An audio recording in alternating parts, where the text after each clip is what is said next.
Afu degani hammasini o'z ichiga olib ketadi. Istig'forni ham, tavbani ham hammasini ga shomil bo'lgan so'z. O'shuning uchun afu so'zi kelgan. Ya'ni afu degani bir kishining gunohlari afu qilingan bo'lsa, mutlaq daftardan ham o'chirib yuboriladi, farishtalarning zehnidan ham o'chirib yuboriladi degan. Hatto o'zi ham eslanmaydi degan. Afu degan. Qiyomatda mutlaq o'sha Alloh taolo bir bandaning gunohlarini afu qilsa, mutlaq eslanmaydi. Qiyomatda farishtalar ham daftarda ham bo'lmaydi. Farishtalar ham eslolmaydi.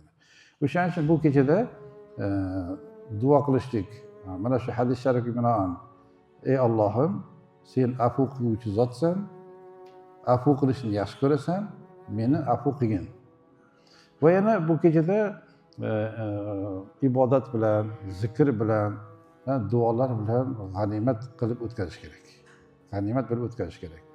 Masalan, iltijo qilish Alloh taologa, hojatlarni so'rab duo qilish, tilovat Qur'on o'qish, tasbih aytishlik, Alloh taolani zikr qilishlik.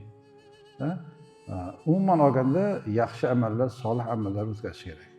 Ulamolar aytadilar, eng bularning ichida afzalroq, yaxshirog'i uzun suralar qo'shib namoz o'qishlik. Masalan, namoz o'qib, zamsuraga uzun suralar qo'shib, rukularni uzoqroq qilib, sajdalarni uzoqroq qilib o'qishlik.